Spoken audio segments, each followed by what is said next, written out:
존경하는 41만 서초구민 여러분, 고선재 회장님을 비롯한 동료 의원 여러분, 그리고 전성수구청장님과 관계 공무원 여러분 안녕하십니까? 국민의힘 김지훈 의원입니다. 흑수저, 부모 찬스, 입시 비리, 불공정, 숨막히는 집값, 취업난. 지난 10년의 대한민국 사회를 돌아보며 청년의 절망을 상징하는 단어를 말씀드려 봤습니다. 국가의 성장 동력과 미래를 위한 고민은 뒷전으로 한 채 청년에게 절망만을 던지고 있는 것이 지금의 현실입니다. 그런데 여기에 한 가지 빚더미를 더하고 있으니 바로 정부가 추진하고 있는 민생회복 소비 쿠폰 사업입니다. 이번 소비 쿠폰 지급을 위해 서초구 추경안으로 99억 9,200만 원, 약 100억 원에 달하는 예산이 올라왔습니다. 정부는 내수진작과 경기 회복을 위해 전 국민의 90%에게 25만 원을 지급하고 있습니다. 특히 지역경제와 골목상권을 지원하기 위함이라고 합니다. 그러나 정책을 시행할 때는 반드시 그 효과가 정책 대상자에게 제대로 전달되는지를 검토해야 합니다. 과연 부채를 발행해 지급하는 소비 쿠폰이 지역경제와 골목상권에 활기를 불어넣을 수 있을까요? 이 재원을 충당하기 위해 서초구는 통합재정 안정화기금을 활용한다고 합니다. 재정이 정말 필요할 때 안정적으로 확보하기 위한 기금을 현금 살포에 써서 되겠습니까? 현재 서초구가 실질적으로 운영 가능한 기금액은 276억 3,100만 원이며 이 중 51억 원은 이전에 차입한 금액으로 상환 예정에 있습니다. 100억 원을 끌어다 쓰게 되면 서초구의 여유 재원은 125억 원만 남는 셈입니다. 정작 필요할 때 쓰여야 할 예산의 절반이 한 번에 사라지게 됩니다.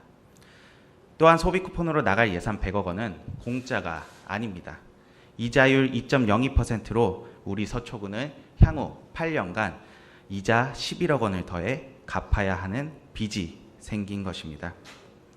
이 문제는 서초구만의 사정이 아닙니다. 기획재정부 국가재정운용계획에 따르면 이번 추경 편성으로 국가 채무는 1277조 원에서 1353조 9천억 원까지 늘어날 것으로 전망했습니다. 결국 이 구조는 단순합니다. 지금의 정부와 지자체가 당장의 현금을 쓰고 그 빚은 미래 세대가 세금으로 갚게 되는 것입니다. 시장조사 전문기관인 엠브레인 트렌드 모니터 여론조사에 따르면 국민의 10명 중 7명은 이번 정책이 국가재정 부담에 대한 우려가 큰 모습을 보였습니다. 특히 2030 청년층은 세금 부담에 대한 우려가 더 크게 나타났습니다. 우리는 이미 경험했습니다. 2020년 코로나19 당시 정부는 전 국민에게 긴급재난지원금을 지급했습니다. 그 효과성을 분석한 여러 연구들은 단기적 소비 진작만 있었을 뿐 장기적 효과가 없었고 결국 투입 예산 대비 30%의 효과만 있었음을 밝혀냈습니다. 그 30%마저도 당시에 정말 지원이 필요했던 골목상권의 요식업과 같은 대면 서비스업으로는 효과가 잘 전달되지 않았습니다. 무엇보다 더 심각한 문제는 이런 정책이 나라의 미래를 썩게 만든다는 점입니다. 잠깐의 기분 좋아지는 25만 원은 단기적 자극에 불과합니다. 특히 지금의 청년 세대가 무의미한 현금 살포에 익숙해지다가는 나라의 미래가 무기력해질 수 있습니다.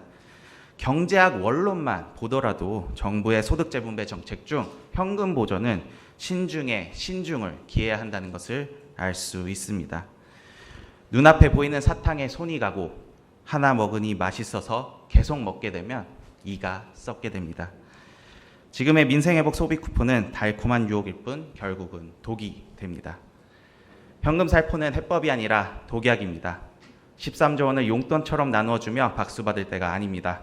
서민 자영업자의 대출 부담을 줄이고 청년에게 기회의 운동장을 보장하며 지역 경제의 경쟁력을 높이는 구조적인 대책이 필요합니다. 그것이 바로 진짜 민생 회복의 길입니다. 제가 항상 하는 말이 있습니다. 청년은 꿈을 펼칠 수 있는 기회와 도약할 수 있다는 희망이 필요합니다. 이상으로 5분 자연 발언을 마치겠습니다. 경청해 주셔서 감사합니다.